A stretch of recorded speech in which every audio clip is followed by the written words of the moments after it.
오늘은 겁재에 대해서 알아볼 건데요.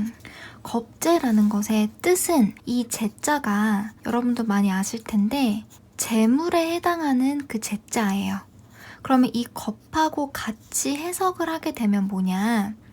재물이 겁탈 당한다 라는 뜻을 가지고 있는 것이 겁재입니다. 저는 이제 내담자분들께 겁재를 설명을 드릴 때 재물 손실수라는 표현을 써서 설명을 드리고 있어요. 이 강의를 듣기 전에 만세력에 내 사주를 한번 넣어보세요. 넣어보셔서 일단 첫 번째로 이렇게 8가지 글자가 뜰 거거든요. 8가지 글자들 중에서 뭐 이런데 겁재가 이렇게 예를 들어서 깔려 있다.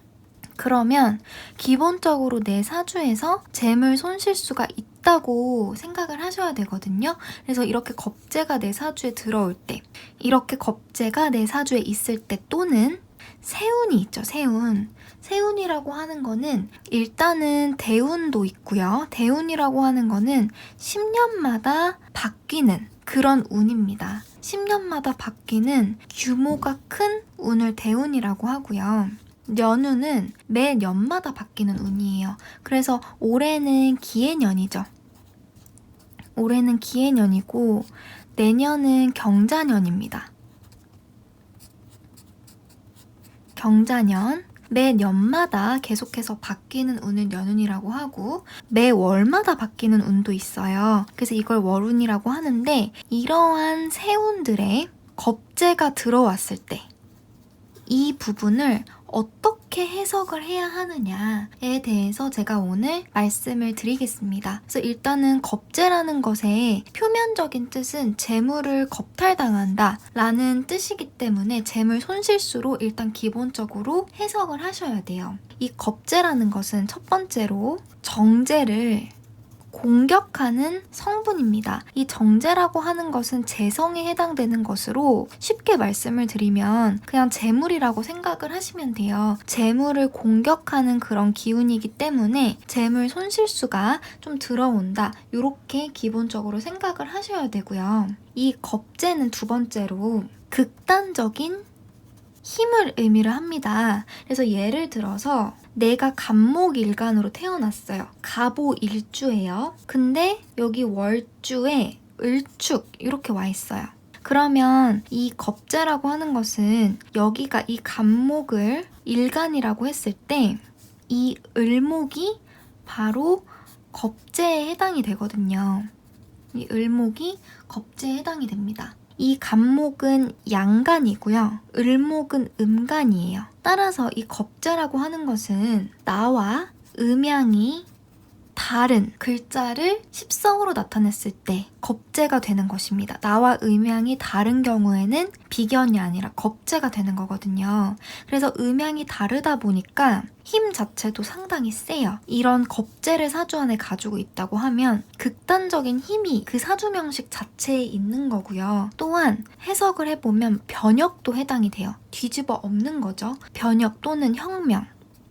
그리고 방금 말씀드렸듯이 뒤집는 힘도 내가 만약에 사주 원국에 겁재를 가지고 있다라고 하면 이러한 성향들이 있는 거예요. 그래서 뒤집어 엎는 힘이기 때문에 막 혁명 이런 것도 가능하고요. 그래서 실제적으로 역사적으로 뭐 혁명을 일으키거나 뭐 사회의 풍조를 다 뒤집거나 이런 사람들은 이런 위인들은 다 사주에 겁재를 가지고 있었습니다. 거의 다. 그리고 내가 이렇게 뒤집을 수가 있기 때문에 배신을 직접 할 수도 있어요. 이런 사람은 내가 어떤 특정 사람의 사주를 열었을 때 겁재가 좀 많다. 그러면 그 사주는 극단적인 힘이 상당히 강하다. 이렇게 보셔도 무방합니다. 그리고 세 번째로 정제를 공격하기 때문에 재물 손실수.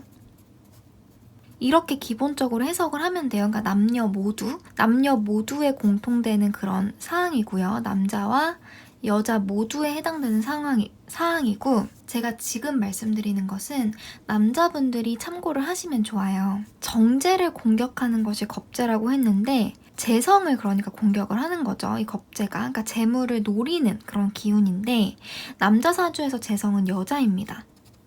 그래서 남자 사주에 겁재가 많다. 그러면 자신의 여자를 뺏기는 거예요. 자신의 여자를 뺏기는 그런 수가 사주에 충분히 있을 수가 있어요. 그리고 남자분일 경우에 사주에 만약에 겁재가 많잖아요. 겁재가 막 많아요. 막 예를 들어서 여기도 겁재가 3개 정도 막 엄청 많아요. 이 정도면 많은 거죠. 8글자 중에서. 겁재가 많게 되면 남자분은 내 여자를 향한 다른 남자의 경쟁도 치열하게 됩니다. 따라서 여자가 되게 나와 인연이 되는 여자가 예뻐요. 외향이 되게 예쁘고 다른 남자들이 봤을 때도 딱 끌리는 그런 여자를 내가 좋아하게끔 그렇게 돼 있습니다. 그러다 보면 내 친구나 내 동료, 그러니까 다른 남자가 아예 나와 동떨어진 사람이 아니라 뭐 내 친구, 내 동료 이런 좀 가까운 사람이에요. 남자 사주에 겁재가 좀 이렇게 많다라고 하면 내 여자를 다른 남자한테 뺏길 수 있기 때문에 이 부분을 조심을 하셔야 됩니다. 그래서 이렇게 남자분이 사주에 겁재가 있을 경우는 내 여자를 숨기는 게 좋아요. 내 여자를 다른 사람한테 대놓고 자랑하거나 여자분이 만나는 여자분이 이뻐서 자랑을 하고 싶거든요. 자랑을 막 하면 안 되는 그런 거예요. 막 보여주거나 자랑을 하거나 그리고 특히 정제를 공격하기 때문에 남자분도 그렇고 여자분도 이건 다 해당이 되는 게 사주에 겁재를 좀 많이 가지고 있으면 내가 돈을 가지고 있다는 것도 숨기는 게 좋습니다. 내가 돈만 있으면은 주변 사람들이 막 노려요. 그리고 이 정제를 공격해서 재물 손실수가 발생을 할 때 발생을 하는 대상이 나하고 가까운 사람에게 발생을 해요. 나와 가까운 사람에게 발생을 해서 내 친구나 내 동료 혹은 내 친지, 내 가족들한테 이런 가까운 사람들한테 내 돈이 나가는 걸 의미를 합니다. 또한 추가적으로 이 겁재를 해석을 할 때는 상속운을 볼 때도 겁재가 좀 사주에 많다라고 하면 형제들한테 그만큼 재물을 빼앗긴다. 그리고 그런 부분에서 이제 상속 부분에서 다른 형제들이랑 분쟁 수도 있습니다. 이 겁재라고 하는 것이 가지고 있는 자체의 뜻이 아까 배신도 있다고 제가 말씀을 드렸잖아요. 그래서 이거는 내 사주를 열었을 때 겁재가 있다. 겁재가 좀 많다. 그러면 내가 그만큼 극단적이고 변혁적이고 뒤집는 힘을 가지고 있기 때문에 인간관계에서 배신도 저지를 수 있는 거예요. 근데 이거는 타인과의 관계에서도 작용을 해서 다른 사람과의 관계에서 인간관계죠. 인간관계에서 배신수도 있습니다. 그래서 내가 배신을 당하기도 해요. 그래서 이 겁재가 사주에 있는 사람 같은 경우는 어떤 느낌을 항상 늘 가지시냐면 내 편이 없는 것 같은 약간 배신감 이런 것들을 많이 느끼세요. 그래서 그런 부분도 참고를 하셨으면 좋겠습니다. 그래서 오늘은 겁재에 대해서 알아보았고요. 내 사주를 직접 열어서 겁재가 사주 팔자, 내 원궁 내에 있는지 또는 세운으로 뭐 대운이나 연운이나 월운으로 이 겁재가 들어왔는지 한번 확인을 해보시고 들어와 있다면 그 시기 혹은 내 성향 자체에 이러한 1번, 2번, 3번 그리고 추가적으로 적어드린 이러한 부분에서 수가 있을 수 있고 해석이 가능하다는 거 알려드리기 위해 영상을 찍었어요. 조금이라도 제 영상이 도움이 되셨다면 좋아요와 구독 버튼 꼭 눌러주세요. 다음에 더 좋은 영상으로 찾아뵙겠습니다.